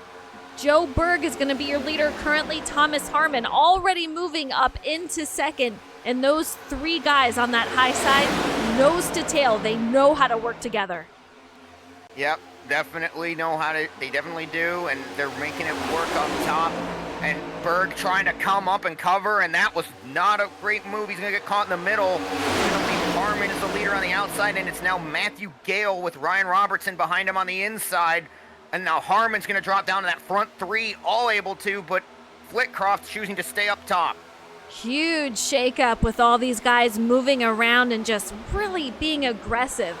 It makes some of these guys very loose, and you have to try to contain it back in line and try again. So a lot of these guys getting in line and trying to get it settled down. I mean, we're coming to the final parts here, so it is just going to be so incredibly sketchy out here. But Thomas Harmon, he is your leader. Hunter Johnson in second, Tom Flitcroft third, Matthew Gale fourth, and Brody Folliker, who we saw in an earlier incident, he's out here P5.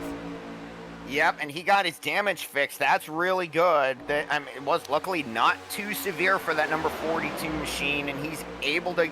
And that's the thing. Like, if you get damage, as long as you can kind of stay in the draft, even if you have damage, which it doesn't look like he has any remaining on that machine.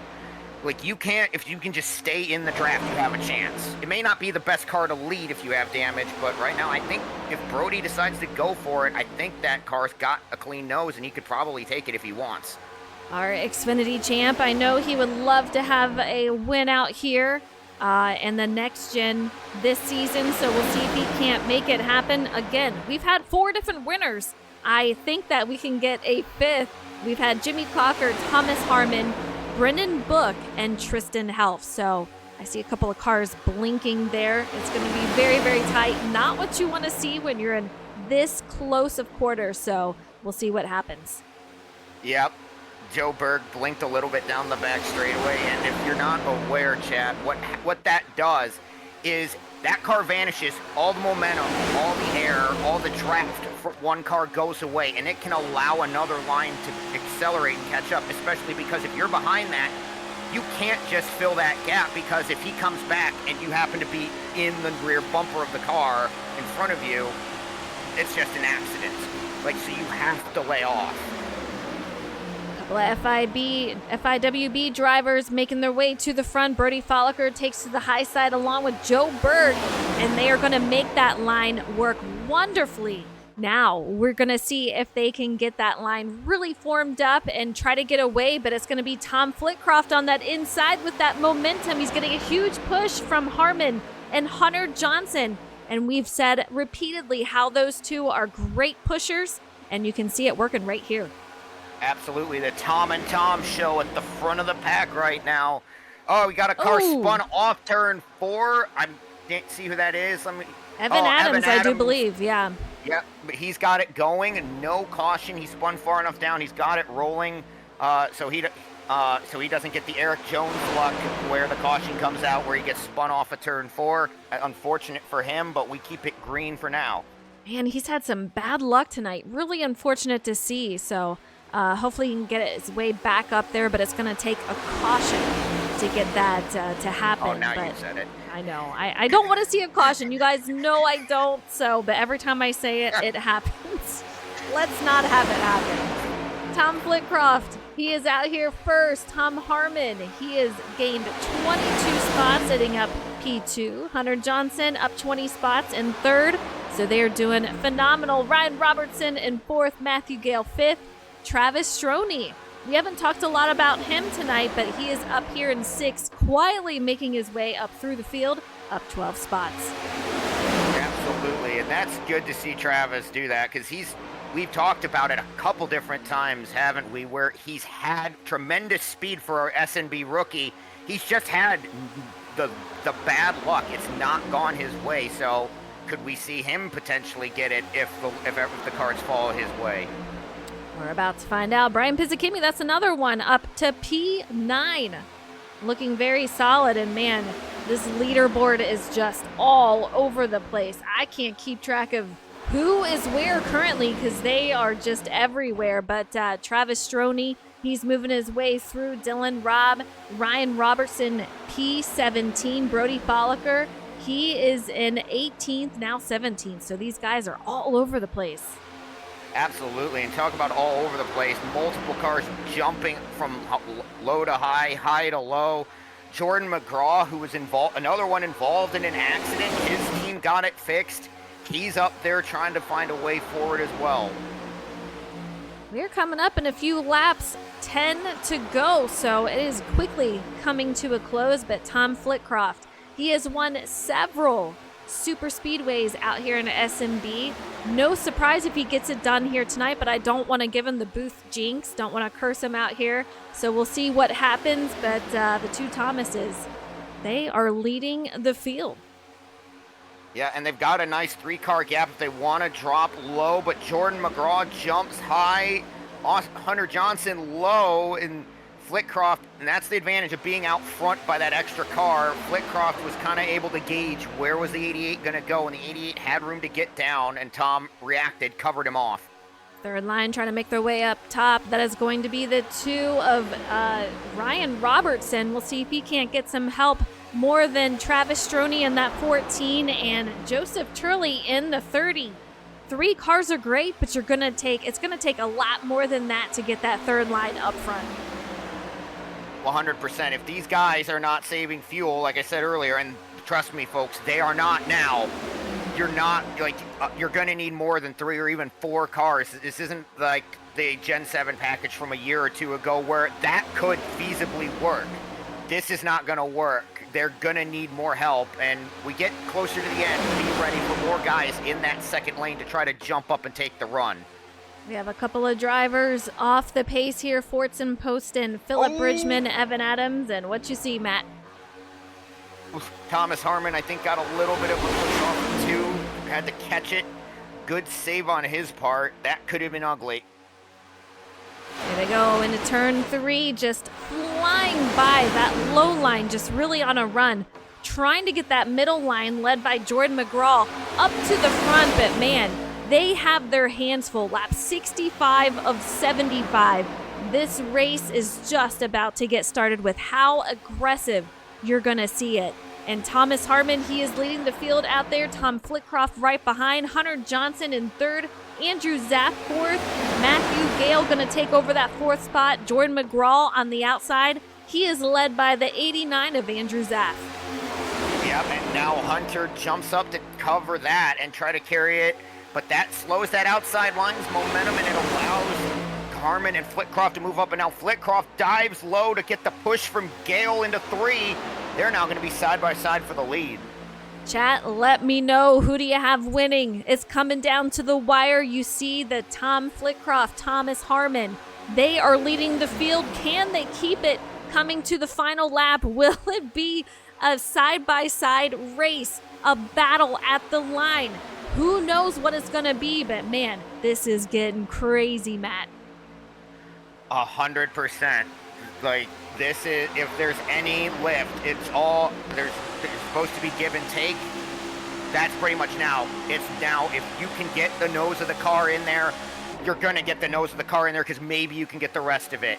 It's now all take, no give. Yeah, this is the part of the race that can be extremely scary. I want to go on board. Brennan Book, he sits P19.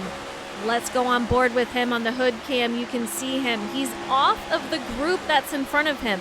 Does not want to be exactly on them. Wants to give them some space in case anything happens. He's starting to come up to that 42 machine, who is also off the rear bumper of Jose, who's in front of him. So these guys in the back, they're waiting for the final few laps, and they're going to have to make a huge run at it because there's not a lot of places you can go currently. No, there really isn't. I think they're going to start to now with time winding down. You see Jose jump up in front of Joe Turley. That outside line starting to really motor, pulling away from Tom Flitcroft and Matthew Gale on the bottom. Harmon and Johnson up top with Jordan McGraw and Brian Pizzicemi. That's a fearsome foursome right there at the front of the pack in terms of plate race pushing. Yeah, I can't tell you how many races I've done with them at super speedways where we've come 1 through 5 and finished a race. Just great communication. They always nail that strategy down and somehow always end up in that top several spots. So I would not be surprised to see these guys finish 1 through 5th. We'll see what happens here. But man, it's going to be close. Well, I mean, for sure. And Andrew Zapp dives low, Francis Hamilton, and now here comes Jordan McGraw to the bottom. Jordan, he says, I want to make that win happen. He's had a tough season. 7 to go, coming to 6 to go. He's leading that bottom line up here, P1. He's led several laps already. He's got Andrew Zapp behind him. That is not a teammate, though. If he can, I think Andrew would try to make his way out and try to grab a win for himself. That's the thing. You want to be a leader, but then again, on the final lap, it is very risky because anyone behind you will try to go out. 100%. And like you see, and like to look at yesterday, it looked like Chris Buescher had the race in hand going into turn 1 on the final lap. And normally you would drop down to cover that lane. You would have dropped down to cover Hocevar. Maybe he wins. He might get wrecked, but maybe he wins. Maybe it's the winning move to drop down. Unfortunately, he stays up there, and then even though he clears him down the whole back straightaway, he tries to check up. Trying to play strategy doesn't always work. It's just going to be who's pushing at the right times and who can make the right move. As Hunter dives under Harmon through 3 and 4. Yeah, take a look at that. And Harmon had a little bit of a gap between him and the driver behind him, which is not what you want to see. That's going to hold him up a little bit, stop that momentum, but the 78 is going to give him a nice shove.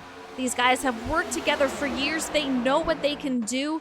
They're communicating in their team chat, so they're going to try to make a run at it. But Hunter Johnson on that inside, he's got a lot of help behind him, Tom Flitcroft, and he's going to have Jordan McGraw. So, man, it is just such a close battle. And take a look.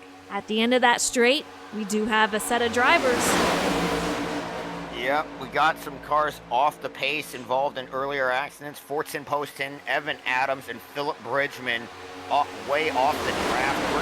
We might catch them before the end of the race as the output drivers, Harmon and Pizzicemi, their run came undone. Harmon was lucky he got back in line, but Brian got put in the sinker hole.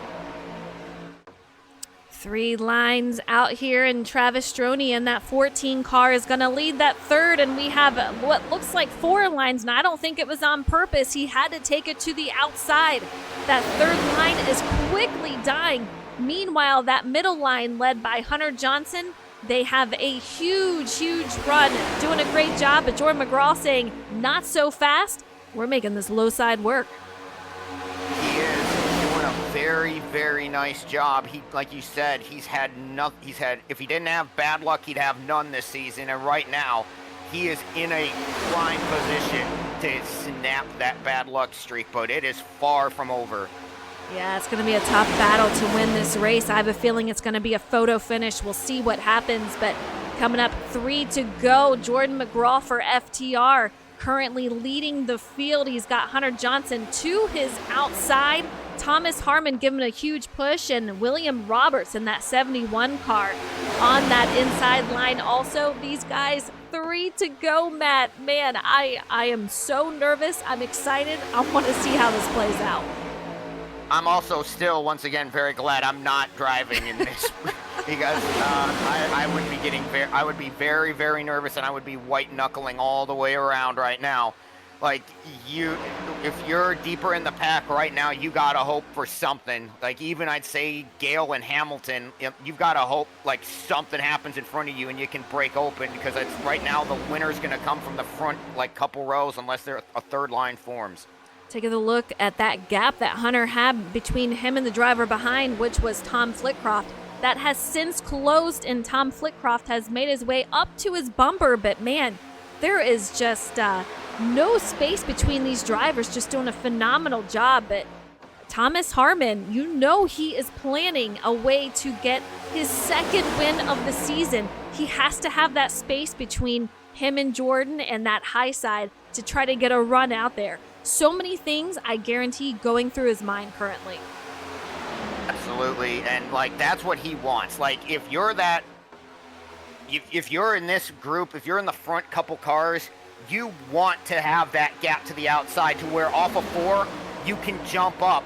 But right now Hunter's there, and that traps Harmon in that bottom line, or at least it should, as we get ready to take the white flag. Here we go, white flag, no cautions after that point. So whatever happens, happens, but Hunter Johnson is your current leader. We do have a driver into the wall. Man, it is getting very, very sketchy. These guys doing all they can. Hunter goes to the high side. We still have drivers up on the end of the straight. They should be fine, but Jordan McGraw leading that bottom. Who's it going to be, Matt? I can't tell you. Here comes Flitcroft diving under Hunter. Ooh. They're wrecking deeper in the pack. Oh, big hits, but we stay green. We're going to race this one back old school. Tom 88's Flitcroft. got help from a Toyota. Yeah, here he goes. Tom Flitcroft trying to get that win. He takes it right in front of Hunter Johnson, throws That the might be block. the move. He is going to take home the win here at Talladega Super Speedway. Hunter Johnson in second, Andrew Zapp third, Thomas Harmon fourth, Jordan McGraw rounding out your top 5 with Josh Cole sitting P6. That Man. move, that was aggressive from Tom, but that's the one point of the race where you kind of just got to shrug your shoulders. If he doesn't throw that block, it's over. The 88's going to shoot by him. That's what got him the win. What a job by Tom. And unfortunately, I think Hunter closed on him to a point where he couldn't move one way or the other. He caught him too quick. Yeah, phenomenal job there. Hunter Johnson in second. You can see everyone congratulating Tom. That is his first win of the season, so that will make 5 different winners so far in season 6. I know he's excited to be there.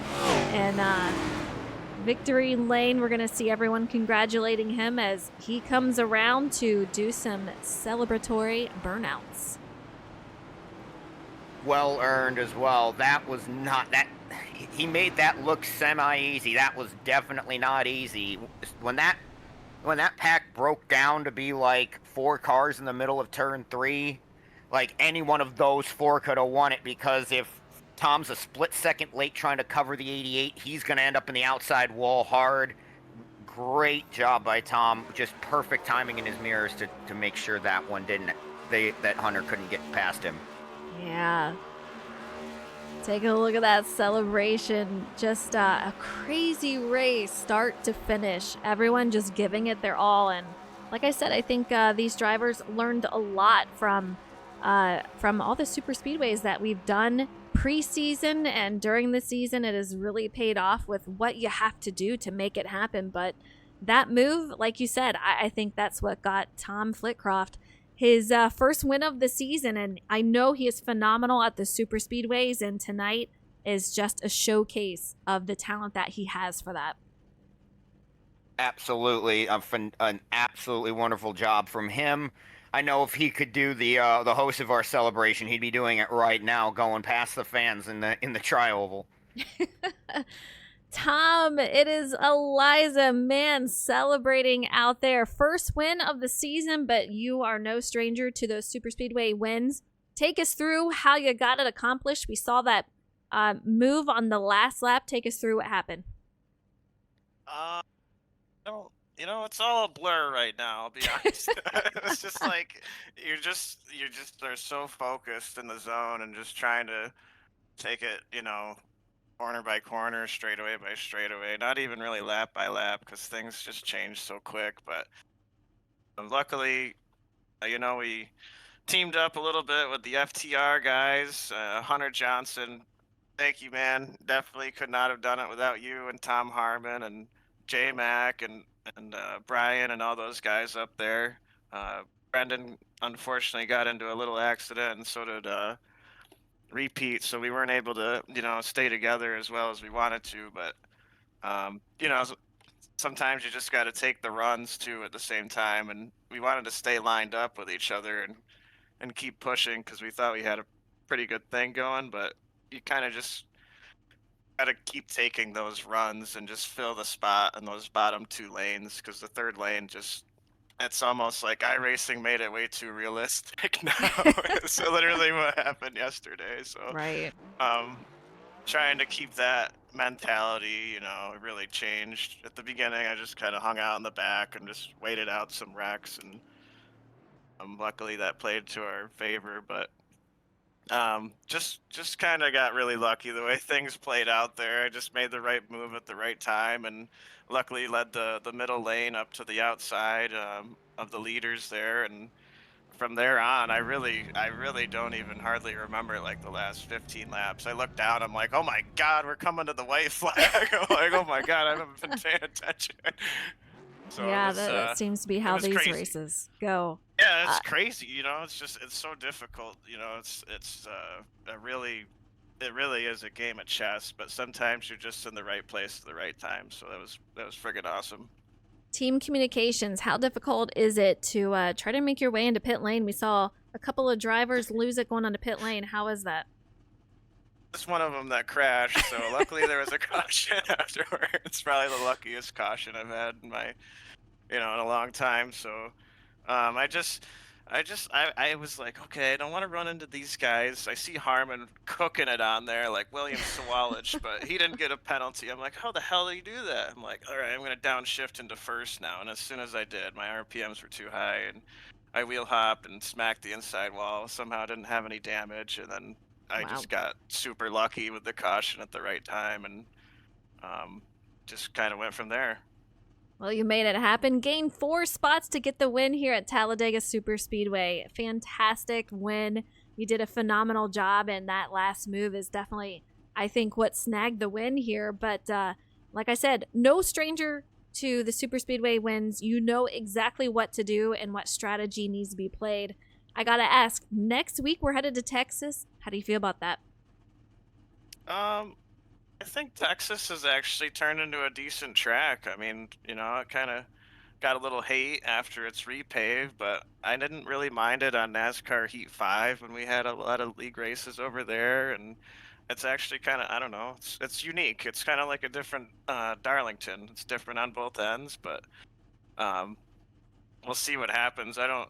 If I could back it up, if I could ever do 2 in a row, that would be amazing. But this is my first Talladega League race win on iRacing, so Is I'm it pretty really? stoked about that. Yeah, I've never won at friggin' Talladega. It's Wow, like that's crazy. Daytona.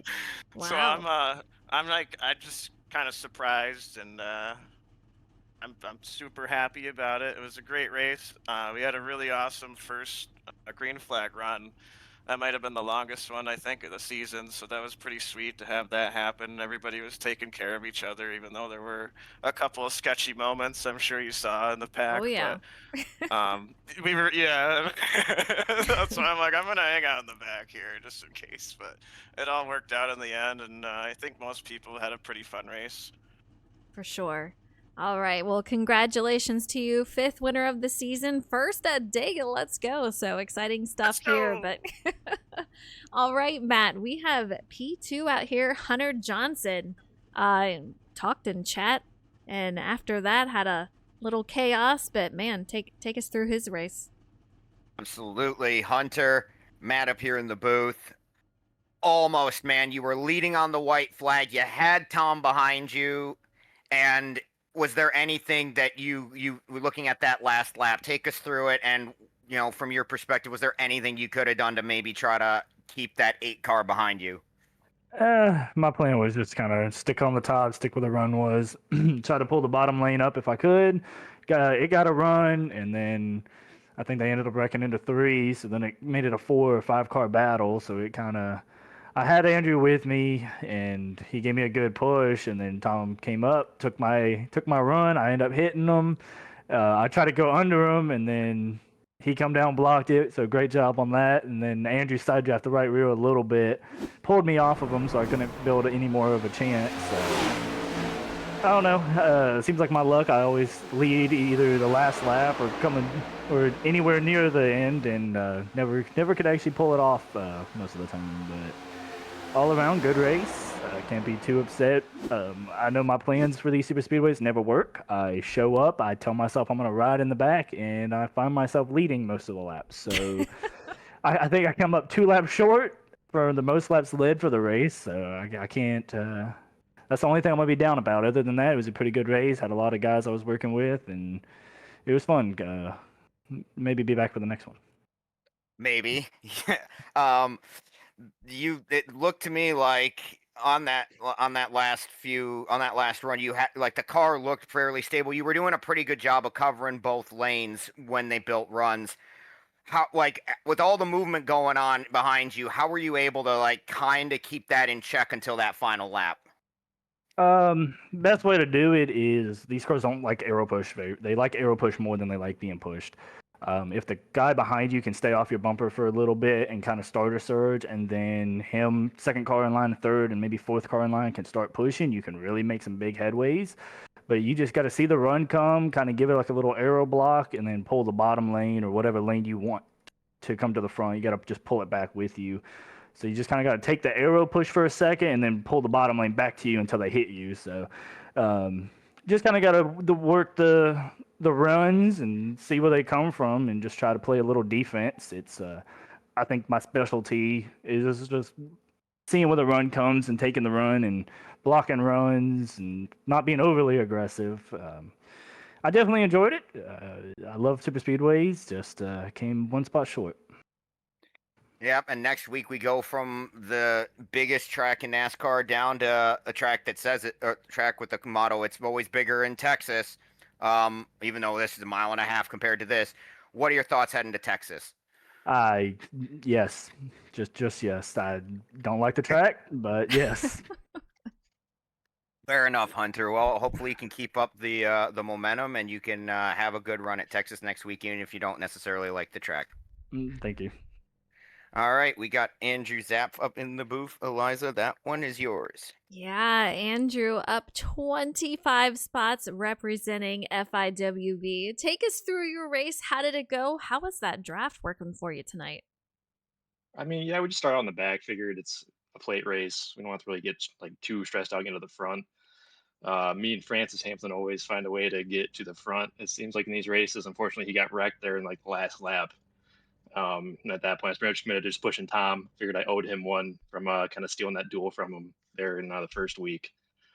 But yeah, then it just kind of he went to the bottom. I was trying to push Hunter. And I was hoping they would get tangled up at the end. Maybe I could steal one. But the draft, yeah, I mean, it's the next gen. You kind of get in just a parking lot. So we're just there's no point rushing to the front and getting caught in a wreck. So we took it kind of slow, but obviously it worked out for us. So shout out to the rest of the FIWB boys. Frank especially, because we're always at the end of these races together, and unfortunately he got kind of involved in a big wreck at the end there. So Any part of the race that was your favorite part tonight? I feel like it's always a blur during these races, but you never know. yeah, definitely those last 5 again, because Tom was, me and Tom have raced, like me and Tom have been racing together for years. I love racing with Tom. I was just committed. Once Frank got wrecked, I was just committed to pushing Tom to a win. And obviously he jumped to the bottom, but that was like the most fun. I don't remember a lot of it either. I was just committed to pushing him, but definitely a little bit of like nerves for sure, but I was just glad to at least finish P3 and not get hooked somewhere. So Well, you did a fantastic job rounding out the night. Top 3 podium finish. Great job out there to you. Next week at Texas, how do you feel about that? if I could take any of the talent that like Jimmy and Brody, Frank, those guys have, and just put it to anywhere other than play tracks, I'd be probably really good at this whole thing. I just can't figure it out. So thank God I won't be here next week. But when it comes to mile and a halfs in this car, I just can't figure it out. But I know the rest of the boys will do good, I'm sure. But thankfully, I will not be here. We'll see how it turns out. But again, congratulations on top 3 here. You did a phenomenal job, and it's so fun to watch you guys out there battle it out. But man, Talladega was such a crazy race, Matt. Fantastic one for sure. Next week, we're headed to Texas. Yeah, and I actually like Texas quite a bit, even though in real life I think they should have turned that into what they did to Atlanta. On the service, on iRacing at least, I love the track. It's actually one of my better ones. It's one of my funnest tracks to go to. It's it is such a challenge with the different corners. It's not quite the same as Darlington, but it is a unique challenge for these drivers. All right, well, that is it for us tonight. Tom Flitcroft takes home the win here at the Anniston 200 at Talladega Superspeedway. Next week, we are headed to Texas. Thank you guys so much for tuning in tonight. We appreciate it, and I know the drivers love to have the support out there. You guys have a great night. We'll see you next week at Texas. Take care, everyone.